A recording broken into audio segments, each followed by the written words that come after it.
A well-shaded drawing begins with a well-lit subject. When we draw, we want to do drawings with brilliant and detailed lights as well as deep, rich shadows. But when you select a subject to draw, how often do you ask yourself how that subject is lit? Now, if you're like most drawers, my guess is that it's not nearly enough. Whether you're drawing from life or from a reference photo, a well-shaded drawing begins with a well-lit subject. In this video, I'm going to show you how to create dramatic light and shadow by lighting your subject with a single light source. Lighting your subject with a single source of light is the best way to create dramatic light and shadow on any subject. Even if you're not lighting your own subject, you need to be able to look at a reference photo and tell whether or not it is lit in a way that's going to benefit your drawings. So in this video, I'm also going to show you how to make sure your reference photos are well lit. Now, the reality is that how a subject is lit is just as important as the subject itself. I would say that when we draw or paint, we are not merely drawing or painting the subject itself. What we are drawing and painting is the effect of light on that subject. Do you want your drawings to appear dull and flat, or do you want them to appear dimensional and dramatic? The difference often comes down to how your subject is lit. So what is single source lighting? Well, it's exactly what it sounds like. It is lighting your subject with a single source of light. That source of light could be the sun, or it could be as simple as a desk lamp. So now let's head into my studio where I'm going to show you how you can light any subject using a single light source. So we're here in my studio where I'm going to show you how to light a subject using a single light source. Now, there are only a couple of things you need for this. First, of course, you need a subject to light. I'll be using a simple sphere for the beginning of this demonstration. And of course, you also need a single light source. Now, I'll be using this LED light, but you don't need anything fancy to light your object in this way. A simple, cheap desk lamp will work just great. So you want to try this in a pretty dark room. You can have some ambient light, but really you want the light source to provide most of the light that's going onto the object. So right now I have a classic lighting setup. We have a single light source that's lighting an object, and we have a full range of values on the object. So I want to talk a little bit about how to set this up. So you'll notice that the light is off to one side of the subject. But it's not coming directly from the side, it's also pulled around in front.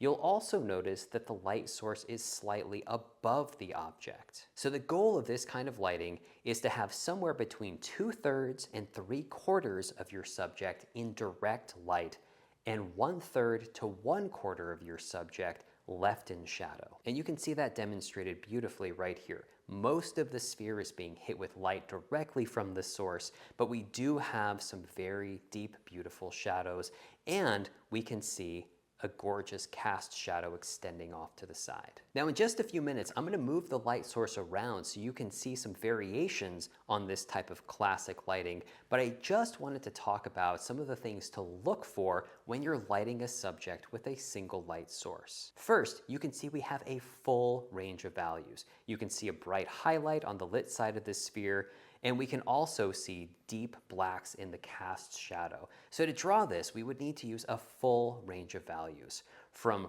rich blacks all the way up to brilliant whites. I also want you to note that we can see a very clear division of the lit side of the form from the shadow side of the form. We can see that all of the lit areas of this subject are on the upper left, and all of the shadow areas of this subject are on the lower right, and there is a clear division between the two. When you draw a subject like this, it becomes very clear to the viewer where the light is coming from, how it's operating, and it describes the form really beautifully. Finally, I'd like you to note how well this lighting describes the roundness of the form and the three-dimensionality of it. Everything in this setup speaks to the roundness of the sphere. If you look at the line that divides the lit area from the shadow area, you'll notice that it's curving. This accentuates the roundness of the form. You'll also notice that the highlight is circular, again accentuating the roundness of this form. And finally, we can see the cast shadow as ovular. Everything in this lighting setup accentuates the roundness and the three-dimensionality of this sphere. And that is what good single source lighting does. It describes the form of the subject you're drawing in a clear and dramatic way. Now, in just a few minutes, I'm going to show you how this type of lighting operates on more complex subjects. But before we do that, I want to show you some variations on single source lighting. I want to show you what happens when we start to move the light around. So I'd like you to note that when I move the light up, the cast shadow shortens and moves underneath the object. When we move the light down, the cast shadow extends outward further and further from the object. Now, there's no single correct way to light a subject, but it's good to understand how moving the light up and down changes the light and shadow on your subject. Now let's see what happens as we move the light to the side. You'll note that as we move the light to the side, more of the sphere goes into shadow, and the cast shadow starts to come around to the side more. So you'll notice that when we have the light all the way to the side of the object, the line that divides light from shadow appears straight. That is not what we want. We want light and shadow that really describe the nature of the form, and the nature of this sphere is round. So this is why we tend to want the light to come more from the front, so we really get that curvature of the line that divides light from shadow. This accentuates the roundness of the object. As we move the light more toward the front, you'll note that we get more light on the subject and less shadow. Again, there's no one right way to light any subject, but it's just good to understand how moving the light changes the light and shadow on your subject. But just like moving the light too far to the side, if we move the light too far around to the front, you can see that we lose all shadow on this sphere, and it takes this beautiful rounded object and makes it appear more flat. This is why it's so important to understand how the position of your single light source affects the light and shadow of your subject. Once again, we want the light off to the side, around to the front, and coming from above. We want approximately 2/3 to 3/4 of the subject in direct light, leaving 1/3 to 1/4 of the subject in shadow. But you want to make sure you're not bringing the light source too far to the side or too far around toward the front, because doing that may flatten the subject. And remember, the goal of single source lighting is to accentuate the dimensionality and to enhance the form of whatever subject you're lighting. So here we have a replica of a human skull, and you can see how well this single light source illuminates all of the small details and textures in a highly complex subject like this. Take a look at how this lighting accentuates the textures of the bone, and you can even see light and shadow on each individual tooth. Lighting a subject like this with a single source makes it absolutely sing. We have a beautiful full range of value from bright light to deep shadows, and we can accentuate every detail on a complex subject like this. So hopefully, you now have a sense of how single source lighting works, how you can use it to light a subject, and how well it emphasizes the three-dimensionality of any subject. So I know a lot of you want to know how this relates to figure drawing. Single source lighting for figure drawing is everything.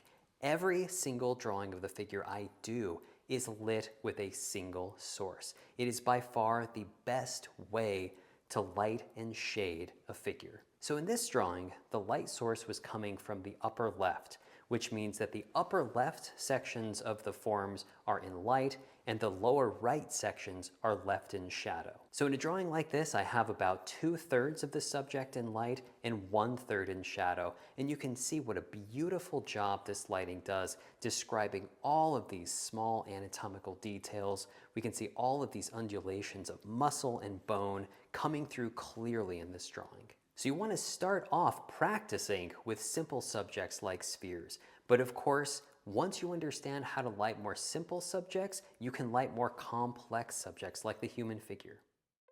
So now that you know what single source lighting is, you know how to do it, you know what you're looking for, it's your turn to light objects with a single light source. So here's your project. I want you to practice lighting a subject with a single light source. Remember, you don't need any special equipment to do this. a desk lamp will work. Start off by lighting a simple object like a piece of fruit. You want to look for that full range of values. And once you're ready, you can start to light more complex subjects. The goal here is that you learn to light the subjects that you most want to draw. Now, I know that many of you like to draw from reference photos in addition to drawing from life. So if that describes you, here's the second part of your project. You need to pay close attention to how the subjects in your reference photos are lit. Are they lit with a single light source, or are they lit with many light sources, or with diffused lighting? Remember, a successful drawing, a well-shaded drawing, begins with a well-lit subject. And if your subject in the reference photo is not lit well, you cannot do a good drawing or painting of it. So every time you draw something, you want to ask yourself, how is this subject lit? And if it's under your control, I highly recommend lighting your subjects yourself with a single light source. And by the way, if you're interested in drawing from imagination, then single source lighting is still critical. Remember, whether you're drawing from observation or from imagination, the subject you're drawing still has to be lit. So in order to draw something from your imagination, you have to be able to imagine the light source as well. This is the first in a series of videos I'll be creating on light, shadow, and shading. So to make sure you don't miss any of these videos, like and subscribe. My goal with these videos is to provide high quality drawing instruction to as many people as possible. To help support me in this goal, please visit my website, brenteviston.com. There you'll find information on how to enroll in my courses, you'll find information about my books, as well as numerous free drawing resources. Well, thank you so much for spending time with me here at the studio, and I hope to see you back here again.